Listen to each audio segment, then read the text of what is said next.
Mesa Política. Una mirada feminista para avanzar en la igualdad. Hola, ¿qué tal? Bienvenidas a una nueva emisión de Mesa Política, una mirada feminista para avanzar en la igualdad. Yo soy Lucía Lagunes Huerta y bueno, pues no podemos dejar pasar el debate que empieza a colocarse en el espacio público, que tiene que ver con la reforma político-electoral que nos vinieron anunciando desde el año pasado y que precisamente en miras del 2027, este año 2026, pues será parte de las joyas de la corona desde Palacio Nacional. Y para analizar lo que hay tras, en el centro y a los lados de esta reforma electoral, nuestras analistas Angélica de la Peña, Marta Tagle e Imelda Marrufo van a estar escudriñando precisamente esto que tiene la reforma política. Así que no se vaya, quédese con nosotras, acompáñenos. Y bueno, pues ya está encima la discusión de lo que será la reforma político-electoral. Un tema que desde el año pasado viene estando en el ambiente. Ustedes se recordará, se creó una comisión que se supone que es la que va a lanzar la primera propuesta. Ya hay varios posicionamientos, un calendario, etcétera. Se supone que ya hubo consultas, en fin. Es todo un tema que tenemos que empezar a colocar en la mesa porque en medio de ello se está jugando algo que las feministas lograron, que fue la paridad. Y por eso me da mucho gusto que hoy nuestras analistas, Imelda Marrufo, Marta Tagle, Angélica de la Peña, pues entren al tema. Angélica de la Peña, ¿cómo ves lo que ya tenemos encima, que es la reforma política, lo que está en juego? ¿Cómo la estás mirando? Bienvenida. Bueno, pues muchas gracias, Lucía, por la presentación y un saludo muy afectuoso a todas mis queridas colegas que nos acompañan. Creo que todavía no conocemos cómo va a ser la versión final, sobre todo la que va a pretender imponer el gobierno. Yo creo que por todos los antecedentes que tenemos, este tipo de discusiones donde hay reformas trascendentales, no hay manera de que se abra una discusión para hacer un parlamento abierto y conocer y tomar en consideración sobre todo las participaciones de especialistas de todas las partes sociales que tienen que ver con las materias que se están discutiendo. En este caso, pues no solamente los partidos políticos, eso es un asunto que es de una trascendencia ciudadana, es ni más ni menos que la organización de las elecciones y no es cualquier cosa en un país democrático como México. Y por desgracia, insisto, todo indica que todas estas mesas que se realizaron, todas estas discusiones y documentos que se presentaron no van a ser tomados en cuenta nuevamente. ¿Cuáles son los tres temas que trascienden, van a ser tocados en la propuesta final? Bueno, en primerísimo lugar, la desaparición de los OPLES, porque cuestan mucho y no son necesarios, es lo que dicen. El recorte de las plurinominales, se tenía la intención de desaparecerlas, pero todo indica que a partir de la presión de los aliados de Morena, que es el PT y el Verde, pues se plantea que va a haber recortes en las diputaciones plurinominales y Senado plurinominal. Bueno, esto va a trascender a una figura muy importante que es resultado de la transición democrática de México. No es una concesión, es resultado de una presión política para que México dejase atrás esta dictadura perfecta de cada 6 años, esta especie de virreinato que impone su sistema propio, su sistema de partido hegemónico y único, y todo esto se fue abriendo a partir de reconocer que era importante la presencia de las minorías y las plurinominales lo concretaron. No estamos hablando de cualquier cosa. Además, los partidos políticos siempre definen en sus listas plurinominales a sus personalidades que tienen mayor experiencia, hombres y mujeres, justamente para poder trabajar en las comisiones temáticas, las comisiones legislativas y especiales que forman parte de la organización del Parlamento y del que nadie habla, muy poca gente conoce la trascendencia del trabajo en las comisiones, hoy prácticamente desaparecidas, insisto, porque volvemos otra vez al partido hegemónico y no hay una discusión y las minorías simplemente están ahí haciendo presencia en las plenarias, como ya lo vemos de manera muy esporádicamente, con algunas personas que tienen alguna presencia, no todas las oposiciones, pero es resultado pues de esta situación que estamos viviendo en México. También se habla de que se va a recortar el presupuesto a los partidos políticos. A mí me parece que un país que está en medio de una cooptación territorial por parte de las delincuencias organizadas, esto es muy grave.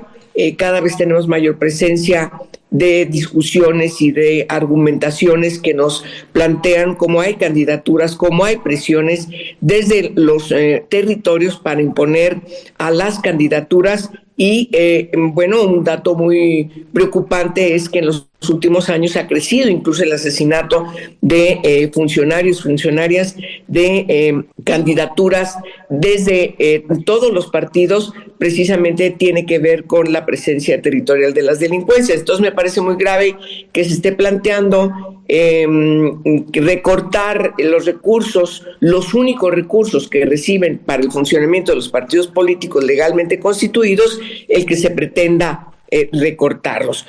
La paridad que lo tocas, yo creo que en eso vamos a estar unidas todas, de todos los partidos. Yo creo que hay una dinámica importante de discusión en donde tenemos grandes coincidencias y yo creo que en ese sentido no se va a tocar.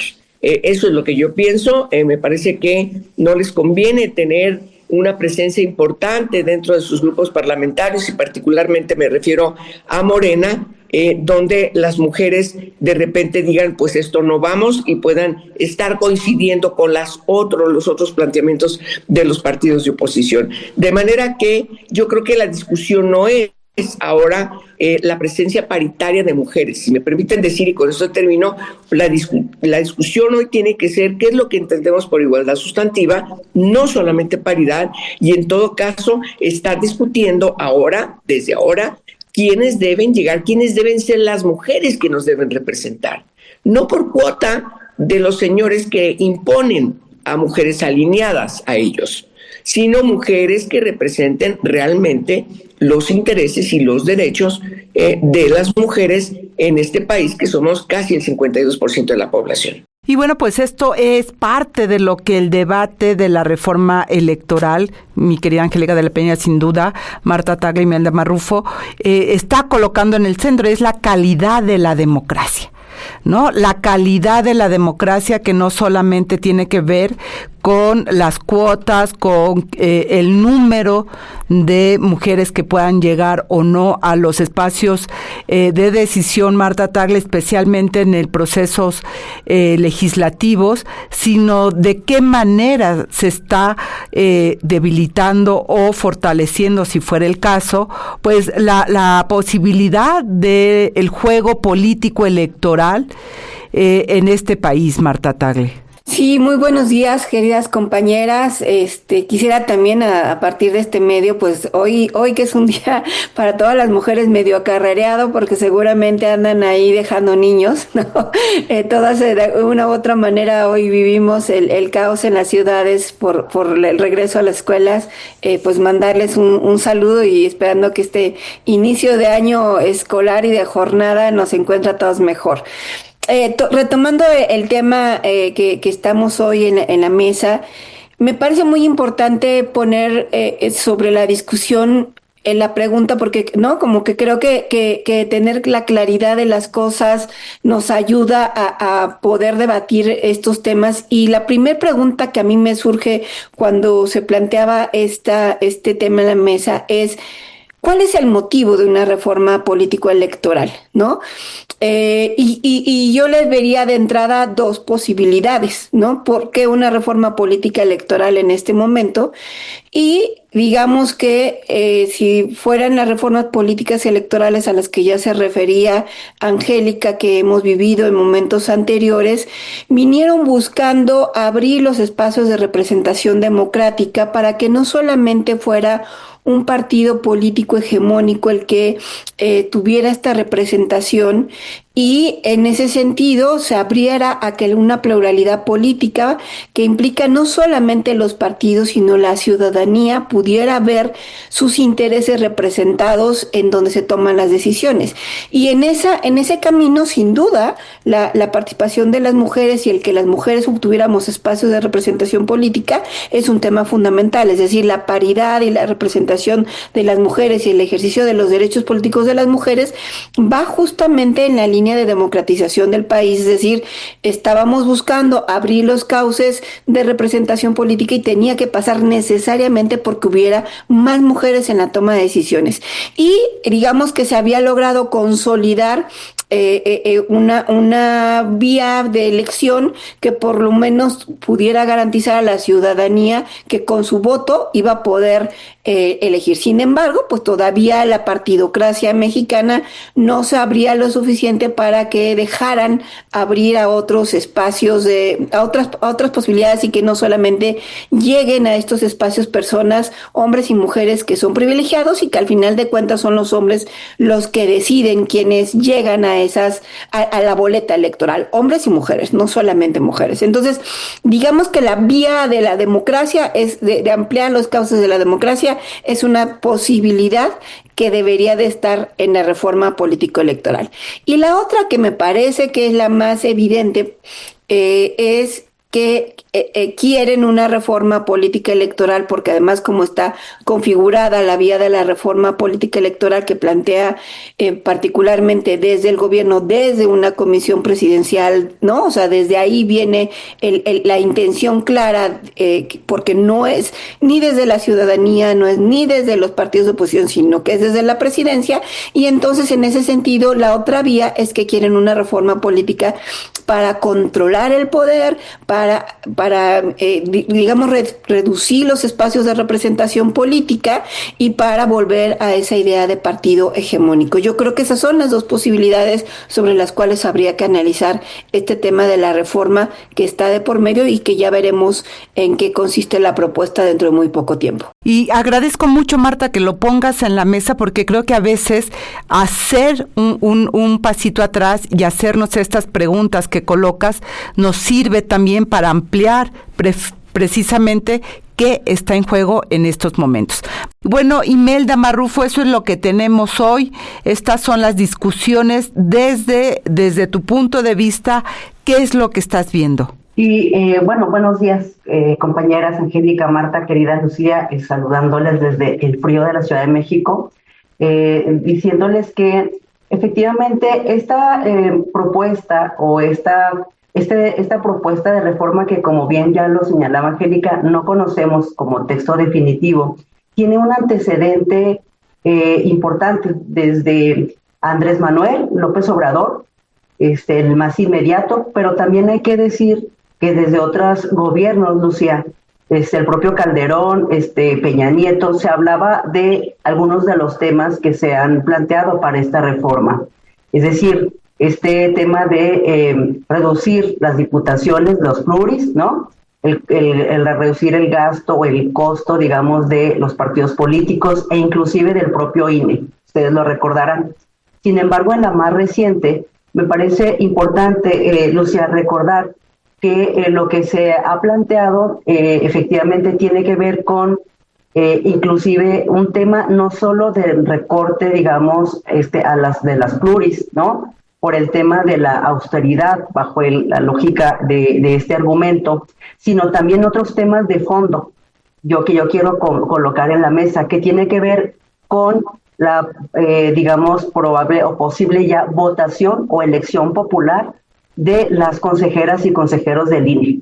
Ese tema lo habíamos ya escuchado con antelación, Angélica, lo recordarás, e inclusive se hablaba no solo de la votación de estos consejeros y consejeras, sino también de los magistrados y magistradas electorales, que dicho sea de paso, ya pasó. Y en ese contexto de lo que han planteado, yo quiero sumar un elemento también, evidentemente, que desde la ciudadanía y desde la sociedad civil hemos planteado, Lucía, que aunque en estos escenarios, sí, digamos, yo creo y comparto este planteamiento de varias personas que, por supuesto, debilitaría mucho más la democracia si esto se logra, y también que nos queda, por ejemplo, en el caso de una reforma hacia el INE, que se hablaba incluso de un Instituto Nacional Electoral y algo de consultas. Ustedes recordarán el nombre que se llegó a manejar en su momento. Yo diría, Lucía, que desde esa perspectiva, la verdad es que como ciudadanía, en general, me parece que son de las propuestas, aunque debilitaría esta pluralidad de la que Marta ya ha hablado, que es el objetivo principal de por qué y desde dónde se plantean estas discusiones de la pluralidad frente a una lógica de poder y sobre todo poder autoritario. Lucía, si en el caso del propio Poder Judicial, que había menos información, ¿no? Y que la gente incluso salió a votar en una proporción muy baja. La verdad es que estas propuestas de quitar los pluris y el recursos para los partidos políticos es en donde creo que hay mayor consenso popular, ¿no? Es decir, es poco defendible en ese sentido. No estoy diciendo que lo hagamos nosotras, pero estoy hablando en una lógica de lo que pudiéramos analizar, lo que debilita, ¿no? Y en términos de retrocesos democráticos, la verdad es que en el común tú le preguntas a la señora de la tienda en la esquina o en la lógica más de barrio, pues, ¿no? La gente está a favor de este tipo de propuestas, ¿no?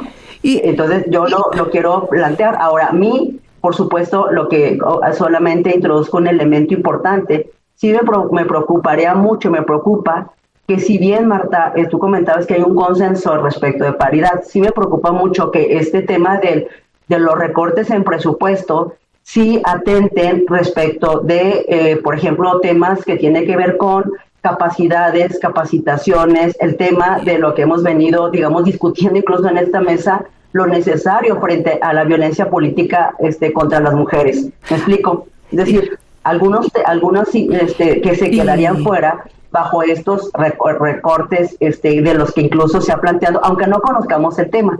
Yo lo quiero dejar, digamos, sobre la mesa. Me parece importante otro tipo de preguntas que yo quisiera luego plantear, pero lo planteo desde esa posición. Y bueno, creo que no conocemos efectivamente la reforma, todavía no se presenta. Desde la semana pasada se ha estado insistiendo en la mañanera que cuándo estará la comisión, cuándo se va a presentar el primer borrador. La presidenta ha dicho que apenas se lo iban a presentar. En fin, estamos todavía a la espera de ello, pero creo que es muy pertinente tanto lo que plantea Angélica las tres, Angélica, Marta, de por qué en estos momentos una reforma electoral, ¿no?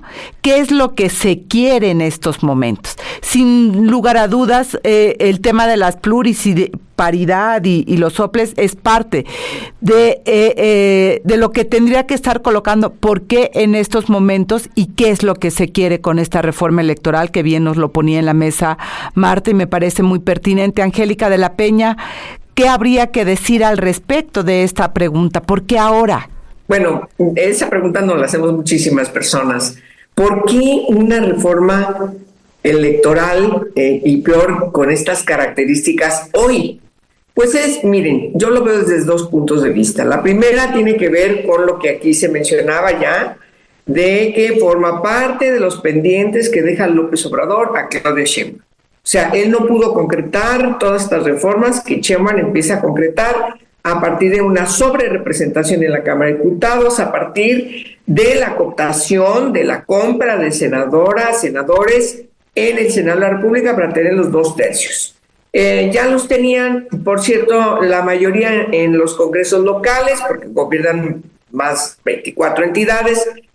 Sin embargo, me parece que estos pendientes que la señora presidenta está concretándole a su mentor, me parece que son particularmente en estos tiempos, en estos momentos, es verdaderamente no solamente intrascendente, peligroso, innecesario, todo lo que le quisiéramos poner, porque el país tiene otros problemas mucho más graves, que son los que se tienen que estar hoy analizando. En primer lugar, una revisión de todas esas obras, particularmente los trenes, que ya vimos son un verdadero desastre de construcción y un peligro para quienes se suben a ellos.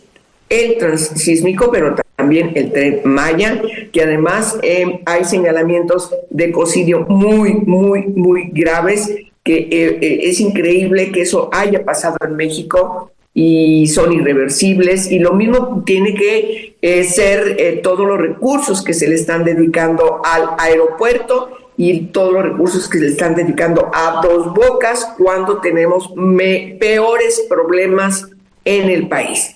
Y para colmo le tengo que agregar las amenazas de Trump, que ya vimos de lo que es capaz en el caso de Venezuela y cómo no pierde oportunidad para seguir señalando a México, entre otros de los países, junto a Colombia, que nos tiene en la mira a partir del narcotráfico. Bueno, me parece que no es suficiente todas estas presiones como para seguir incidiendo en la división en el país, porque lo único que está provocando es eso. En vez de buscar hoy, miren, yo pensaría que lo ideal o lo políticamente correcto es hoy estar llamando a todo mundo, a todas las fuerzas políticas, incluyendo por supuesto a las de oposición, a todas las universidades, a todos los sindicatos, a todos los empresarios, a todas las organizaciones sociales, a cerrar las pilas con el país para evitar que Trump pueda seguir amenazándonos. Me parece que eso es muy grave, que no se esté haciendo eso, que hoy tenemos esa amenaza ahí, que mañana no sabemos, hoy en la noche no sabemos qué es lo que vaya a pasar, dentro de una hora, qué sé yo. Y estar dividiendo más al país con una reforma electoral innecesaria, porque muchas cuestiones se pueden corregir. Hay malversación de fondos en los partidos políticos, ahí está una fiscalía que no funciona y venía funcionando muy bien, ¿sí? Ahí tenemos también una revisión de las auditorías, no solamente del INE, sino también las que derivan del manejo del presupuesto de egresos de la Federación, donde van a pedirle cuentas a todos los que reciben dineros públicos, de manera que sí hay mucho prejuicio alrededor de los partidos políticos a los que se les quiere quitar los recursos en un momento en donde lo más conservador nos dice que un tercio del país está copado por las delincuencias organizadas. Yo creo que es una reforma innecesaria. A ver, yo creo que aquí, Marta, hay varios temas, es decir, tal vez para la ciudadanía no es tan necesaria, yo creo que para Morena sí, es necesaria porque está mirando 2027. Me parece que el planteamiento que ella está colocando, y lo pongo así desde la presidencia, pero ya no podemos seguir pensando que la presidencia y el partido Morena son dos cosas. Por supuesto, es lo mismo, ¿verdad? Entonces, creo que para ellos por eso es tan importante preguntarnos por qué en estos momentos, ¿no? ¿Qué es sobre qué se va? ¿Qué es lo que se está buscando? Porque en la medida que tengamos la calidad de democracia, en esa medida los derechos humanos de las mujeres, la existencia de los partidos políticos, los trenes, las obras, etcétera, podrán tener y contar con una auditoría, yo diría, ciudadana, porque en ese sentido la ciudadanía también podríamos participar, Marta. Sí, no, yo creo que sin duda el momento en el que se plantea esta reforma, además como suele hacerlo Morena, ¿no? Al cuarto para la hora, y coincido plenamente en ese sentido con Angélica, ¿no? Es la continuidad del plan C, que no se concretó, no sé, de hecho el del plan B, que no se concretó cuando Andrés Manuel, justamente porque no tenían en ese momento la cantidad de legisladores que requerían para poder sacar la reforma, y por eso hicieron el uso que hicieron perverso de la ley para tener esta sobrerepresentación que tienen, y después todo las presiones que ejercieron, incluso llevando comprando legisladores para poder tener los votos y ahora sí poder concretarlo, ¿no? ¿Y por qué digo que es al cuarto para la hora? Pues porque ya estamos frente a el tiempo exacto para hacer la reforma de cara al 27, porque sin duda lo que quieren es controlar el Congreso, particularmente la Cámara de Diputados, que habrá elecciones, para poder seguir teniendo la hegemonía que han venido buscando construir. Y eso es parte de lo que está en juego, porque el Plan C no es más que parte del proyecto político que Morena quiere instaurar. Entonces, y creo que ahí es como los temas que también tenemos que estar colocando en el debate de hacia dónde vamos como pasión, ¿no? Como país, en nuestra democracia. Regresando nuestro tema a la mesa, a la reforma electoral, Marta Tagle decía en el corte, ¿no? Bueno, obviamente, como bien lo puso Angélica, es parte del Plan C que no le dio tiempo a Andrés Manuel, pero este Plan C, como los anteriores, es parte de la propuesta política de un partido, hoy Morena, pero de una expresión política también en nuestro país, que hoy tiene el poder y que está llevando a través de todo ello, que lo decíamos hace tiempo, una concentración de poder en los espacios presidenciales, especialmente, Marta Tagle. Sí, porque el gran tema de cara al 27, y de acuerdo incluso a la ruta que ya hace unos días publicaba el coordinador de Morena en la Cámara de Diputados, Ricardo Monreal, se plantea incluso la posibilidad de la reforma constitucional. Eso implica sin duda cambio de las reglas del juego muy de fondo. O sea, no solamente va a ser una reforma a la ley de instituciones y procedimientos electorales y a todo la legislación electoral, sino muy seguramente también en esta reforma constitucional a ordenamientos fundamentales que tienen que ver justamente con todo lo que se ha venido poniendo en la Constitución, con el ánimo de que quedara blindado y un candado en materia electoral en el 41 constitucional. ¿Y por qué lo hacen ahorita? Volviendo nuevamente al inicio de la pregunta, es porque lo que tú planteabas, Lucía, el 27 se van a elegir nuevamente las 500 diputaciones. Y si a mí me parece que ellos mismos tienen esta lectura, que con las reglas y como están las cosas ahorita y frente al escenario tan adverso que ya planteaba Angélica, muy difícilmente alcanzarían nuevamente a tener esta sobrerepresentación que tienen. Y eso no les permitiría tener una reforma constitucional. Entonces la tienen que hacer sí o sí ahorita, antes de las elecciones del 2027, para garantizarse, dejar las reglas a su modo, entre otras cosas, justamente la eliminación o disminución de los plurinominales que se ha venido planteando, tiene que ver con eso, con eliminar las posibilidades de que haya una representación más plural, ¿no? Porque las minorías simple y sencillamente tendrían muchas menos posibilidades si se disminuye o elimina la representación plurinominal. Y sin duda el tema que también ya manejaba Angélica, del tema del presupuesto de los partidos políticos, ¿no? Ellos tienen, Morena como gobierno, no solamente tiene millones de pesos anuales como partido político mayoritario, sino que además, y es clarísimo, ha utilizado los recursos del propio gobierno para hacer sus campañas. Entonces, claro que no les preocupa disminuir la financiación de los partidos, porque ellos tienen ahora sí que manos llenas, aunque también hay que decir que parte de las adversidades que planteaba ya Angélica, que estará enfrentando el gobierno, es que tienen un grave problema de financiación.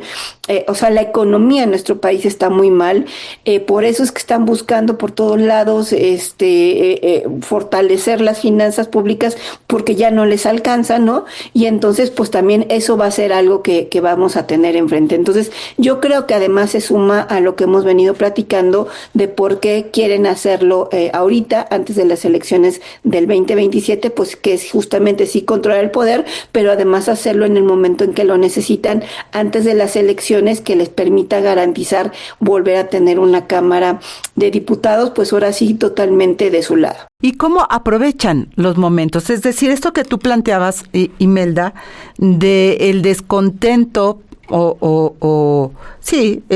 descontento popular en términos de los excesos, que también lo plantea un poco Angélica desde otro enfoque, los excesos que pueden ocurrir en los congresos en términos o en los partidos de la corrupción, es decir, cómo van colocando una narrativa para justificar ciertas acciones y quitar del centro el debate que tendría que estar dándose en la sociedad. Entonces, hay muchos diputados y diputados, cuestan mucho, se gastan el dinero en cosas personales.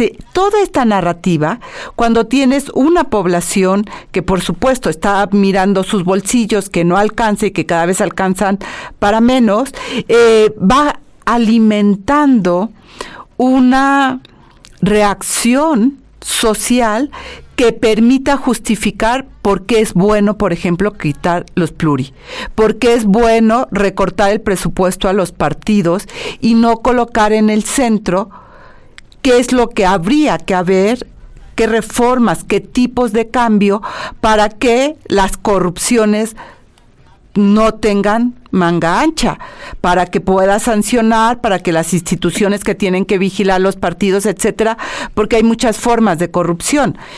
Por ejemplo, hay un presupuesto que ganaron legisladoras como Marta Tagle, Angélica de la Peña, para la formación de las mujeres políticas, y ¿qué pasa con ello? ¿No?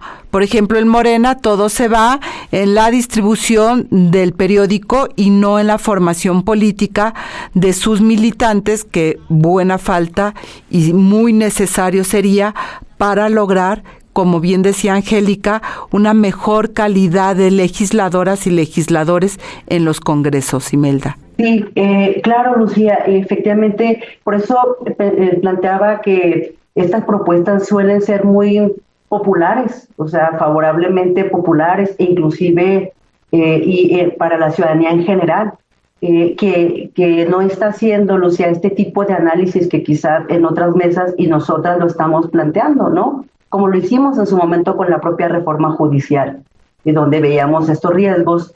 Y en ese sentido también, por eso abonaba un poco en mi comentario anterior, vista este momento como el momento idóneo de este proyecto político de Morena desde el antecedente de Andrés Manuel López Obrador, porque antes teníamos una corte, Lucía, que de alguna manera, por supuesto que sí hacía contrapesos. Recuerden que muchas de la molestia de Andrés Manuel López Obrador fue cómo resolvía la corte frente a las iniciativas que planteaba, y de la manera tan, así, ¿no? De la manera tan tonta, digamos, por decir algún calificativo, pero mal hecha, de los partidos políticos y sobre todo del oficialismo en la Cámara, que la Corte le regresaba. Teníamos otra Corte y también teníamos otro INE, Marta, Angélica. Entonces, hoy y teníamos otro tipo de instituciones políticas. Por eso es que ahora también es posible hacerlo. Además de este tema del 27, que por supuesto yo coincido en ello, entonces no puede verse este momento sin ver que efectivamente tiene que ver con un proyecto político que estaba pendiente y que además es bastante popular, ¿no? Mucho más que lo que ocurre con la Corte. Y ya mencionando este tema, Lucía, también me parece importante decir, le salió bien, al final de cuentas, la mayoría en esta elección le salió bien, digamos, para las pretensiones que se tenía de concentrar el poder. Y efectivamente también coincido con Angélica en cuanto a que no habrá mucho, digamos, contrapeso o nada, porque en estos foros finalmente te van a terminar planteándose el proyecto que ya se tiene. El único contrapeso creo que real será lo que haga el Verde y el PT, que vean efectivamente en un gran riesgo su propia vida, digamos, como partidos políticos. Es lo que creo yo que hay en ese sentido, y sí creo que tendríamos que estar discutiendo otro tipo de temas, como ya lo planteaba Angélica. Sin embargo, el calendario electoral está a la vuelta de la esquina del 27, y justamente una de las preocupaciones que yo tendría es que ya tendría esta reforma, que tendría que operar, implementar y generar todos los mecanismos para llegar a las próximas elecciones. El calendario está muy cerrado y preocuparía que terminaran, digamos, generando un proyecto así nada más hecho sobre las rodillas, ¿no? Eso creo yo, y eso sí sería posiblemente un retroceso, y está siendo ya un retroceso en los contrapesos políticos, Lucía. Angélica de la Peña, ¿qué otros elementos que ya se han colocado en la mesa retomas para tu análisis? Mira, yo pensaría que lo que se tendría que hacer es, en primerísimo lugar, vigilar más de dónde provienen los recursos extraordinarios, es decir, no los ordinarios, sino los recursos que se utilizan desde manera sesgada, desde manera manipulada, tanto de manera privada, también de las delincuencias organizadas, e inclusive desvíos desde los gobiernos. Yo creo que ese es un tema que se ha venido arrastrando. Falta mayor cuidado en eso. Yo creo que también se necesita cuidar más, si es que queremos que haya elecciones realmente transparentes e independientes, donde se garantice de manera soberana el derecho ciudadano a votar en libertad y por quien tú quieras, pues también vigilar más que no haya utilización de las prebendas gubernamentales para presionar a la gente que vaya a votar por el partido del gobierno. Yo creo que ese es uno de los, estos dos graves problemas han sido evidenciados por especialistas, por nosotras mismas, desde los partidos políticos también, en el sentido de que hay recursos no legales favoreciendo candidaturas, pero también hay recursos gubernamentales que de manera ilegal están siendo manejados desde los programas sociales para amenazar, para amedrentar, para presionar de que se les van a quitar si no votan por Morena. Me parece que esos son los dos temas fundamentales si queremos que volvamos otra vez al origen de la definición de lo que es el voto en nuestro país. Libre, secreto, voluntario, que no debe haber presiones de nada, debe haber equidad en la competencia, deben ponerse por encima de cualquier otro interés lo que propone quienes van a competir, dar seguimiento a quienes ganan en su rendición de cuentas respecto de lo que están haciendo. Eso ya no pasa, eso no pasa. Podemos tener legisladores que viajan en primera clase una y otra vez, que viven y hacen lo que les da la gana sin que nadie les pida cuentas, porque están ahí representándonos a todos los demás, a todas las demás, y no hay rendición de cuentas. Me parece que lo que tendremos que hacer es más bien pensar en cómo perfeccionas esas vigilancias, esas obligaciones, para que el sistema jurídico electoral de nuestro país realmente trascienda a garantizar que la República está en buenas manos a partir de que estás eligiendo personas que van a hacer allí su papel como servidoras y servidores públicos. No es un encargo privado, no es un encargo empresarial, es un encargo público, y tú tienes, porque recibes dinero, porque tienes un encargo, cuando estás en esos encargos, tienes que rendir cuentas. Marta y yo lo sabemos porque nosotras eso hacíamos cuando estábamos en el Congreso. Eso hacíamos. Preparábamos nuestros informes, hacíamos un trabajo en comisiones, sacábamos adelante nuestras propuestas, escuchábamos a las organizaciones. Me parece que eso es muy importante. Tú representas a una sociedad y eso no está pasando. Entonces, esas discusiones no están en la mesa. Efectivamente, eso no está en la mesa, y eso tendría que estar en la mesa como centro, porque como bien dice nuestra querida Amelia Valcárcel, solo en la democracia podemos vivir las mujeres con todos nuestros derechos. Creo que son temas, Marta, que están colocados muy, esto último que decían en el corte nuestra querida Angélica de la Peña, ¿no? De los temas nodales que tendríamos que estar discutiendo, que no están están, y entre ellos, de los que coloca Angélica, yo agregaría uno más, que es cómo se rompe este poder patriarcal dentro de los partidos políticos para que las mujeres puedan competir internamente, libremente, sin que haya esta mano que mece la cuna atrás de estas decisiones dentro de los partidos, que lo planteaba Angélica, quién llega y quién no. Hay mujeres valiosísimas dentro de los partidos políticos que no pueden mantener una carrera política legislativa, porque si no son obedientes las castigan. Punto.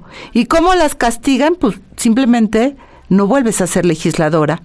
No puedes tener un cargo, y no hay poder humano para mover eso. Creo que parte de esta reforma tendría que ser este tipo de discusiones que no están y que permitirían un juego democrático mucho más amplio y equitativo y justo también para las mujeres, Marta Tagle. Sin duda, me parece que pones un tema central, Lucía, en la mesa, porque creo que el gran riesgo que tenemos cuando se habla de la representación política de las mujeres y de todo lo que se ha hecho para que hoy estemos en la paridad es que solamente se pretenda poner la figura de la paridad de manera enunciativa y solamente pretender que con eso ya se alcanzó el que las mujeres estemos en los espacios de toma de decisiones. Y lo que hemos estado luchando, quienes hemos estado en esta trayectoria, ahora sí que recogiendo el compromiso de otras que estaban antes que nosotras, ¿no? Para el reconocimiento del derecho de las mujeres a votar y a ser electas, es justamente lograr que lleguemos más mujeres, ¿no? Pero ¿en qué condiciones estamos llegando las mujeres y qué tipo de mujeres son las que estamos llegando, ¿no? Y entonces ahora podemos quizás hablar de una paridad numérica que nos permite pensar en que habemos mujeres en los congresos locales, en las cámaras federales, hay 13 gobernadoras, incluso la presidenta de la República, pero en el 27 van a estar en juego 17 gubernaturas y van a estar en juego 30 congresos locales y también van a estar en juego la Cámara de Diputados Federal, ¿no? Y muchísimos ayuntamientos. Entonces, ¿qué va a pasar con la paridad? ¿Quién va a garantizar que las mujeres con proyecto, con trayectoria, con agenda, pueden realmente llegar? Con las reglas de la paridad que tenemos hasta ahorita no ha sido suficiente. Con lo que pueda poner la 4T, pues tampoco me parece suficiente, y yo creo que en ese sentido tenemos ahora sí que activarnos desde el feminismo para luchar que las reglas que se vayan a establecer en materia de paridad no solamente queden como un adorno, que nos digan, ay, sí, ya se cumplió, sí se puso la paridad. Pero la paridad solamente es una palabra.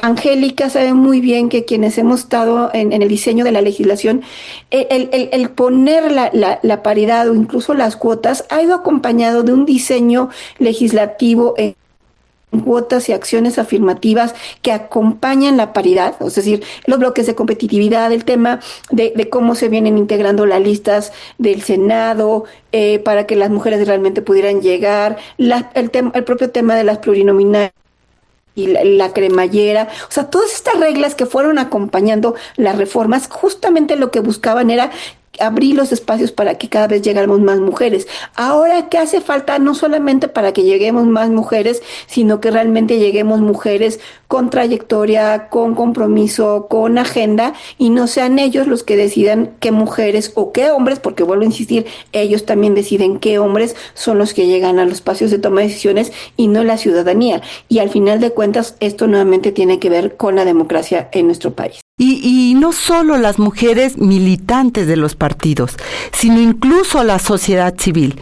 Y me llega a la memoria precisamente esta posibilidad que tenía en su momento el PRD para que pudieran llegar mujeres que no eran militantes a ser legisladoras, y ese fue, por ejemplo, el caso de nuestra querida Marcela Lagarde y otras que llegaron, que tenía que ver con el reconocimiento de que mujeres que vienen desde la ciudadanía, desde las organizaciones sociales o la academia, son fundamentales para el espacio legislativo.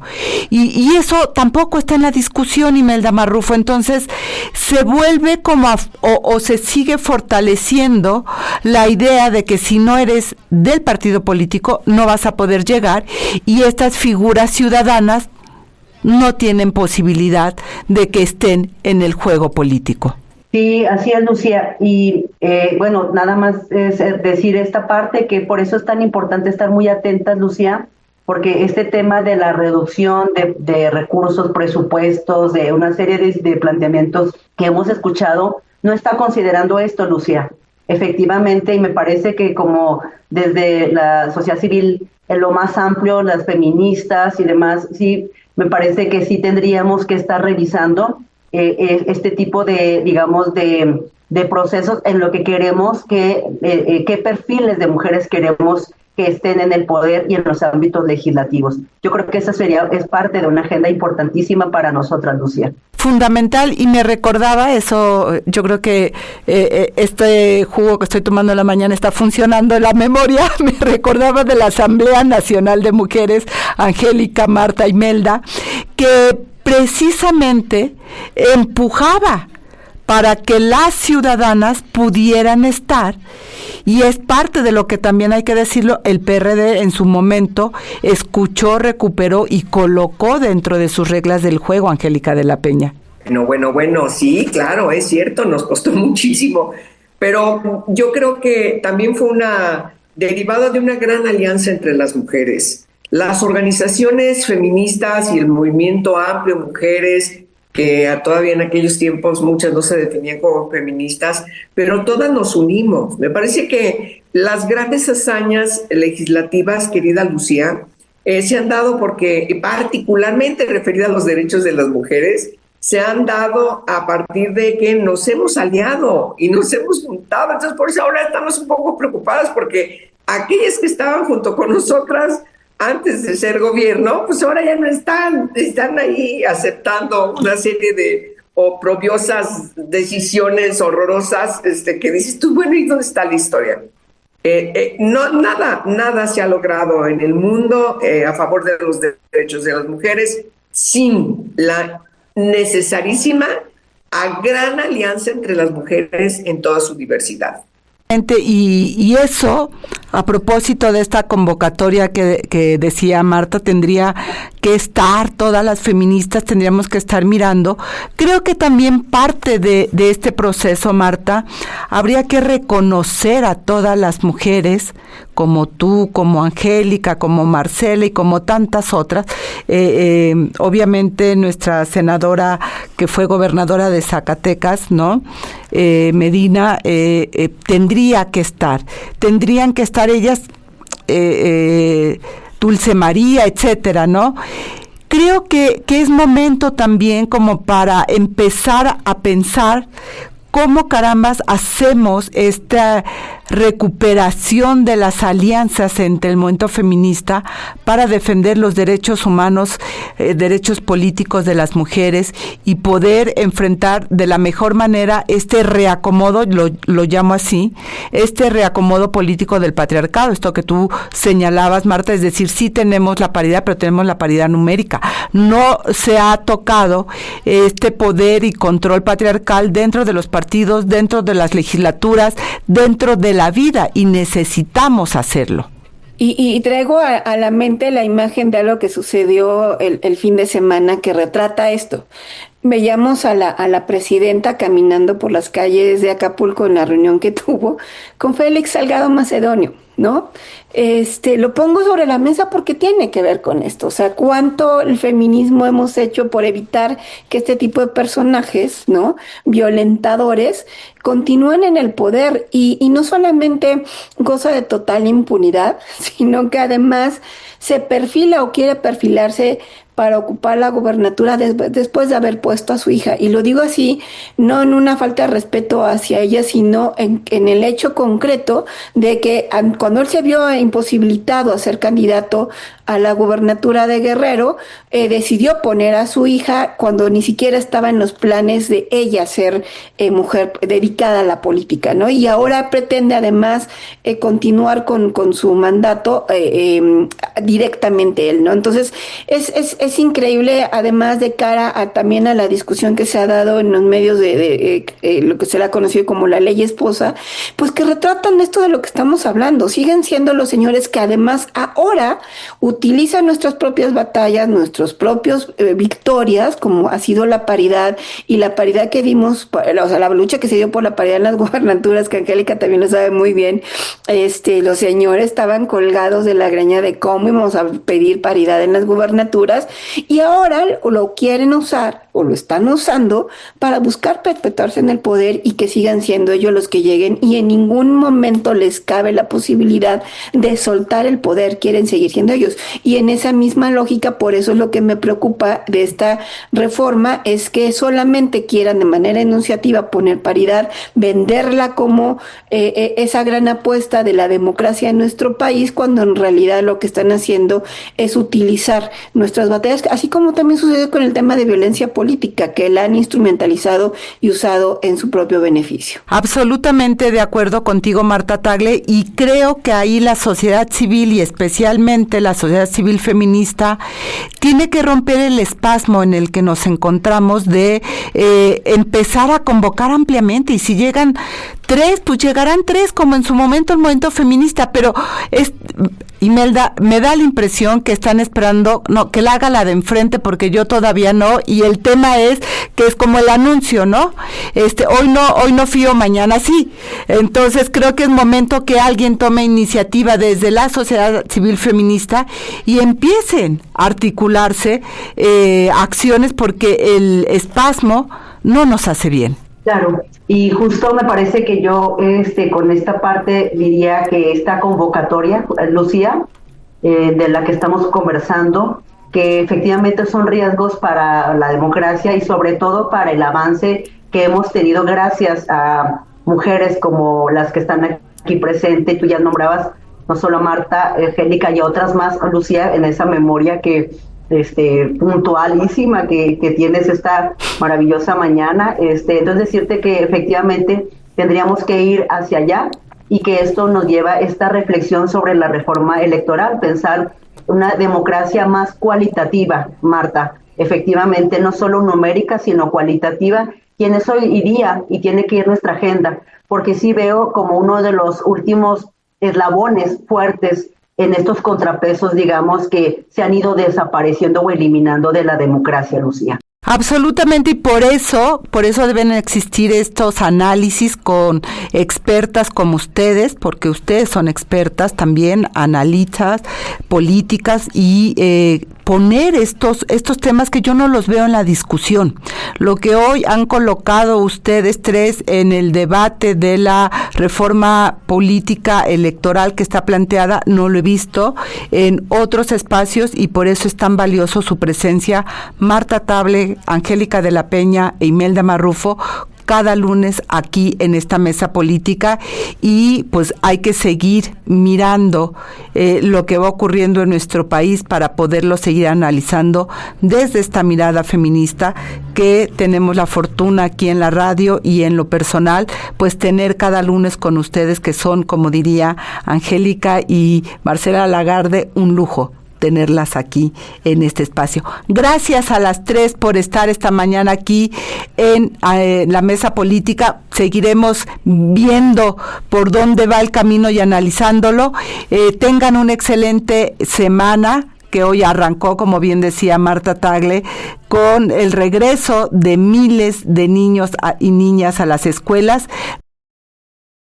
Eso fue todo en este episodio de Mesa Política, una mirada feminista para avanzar en la igualdad. Les invito a que compartan sus comentarios en nuestras redes sociales, y recuerde que puede escuchar el resto de nuestros episodios en Spotify. Mesa Política, una mirada feminista para avanzar en la igualdad.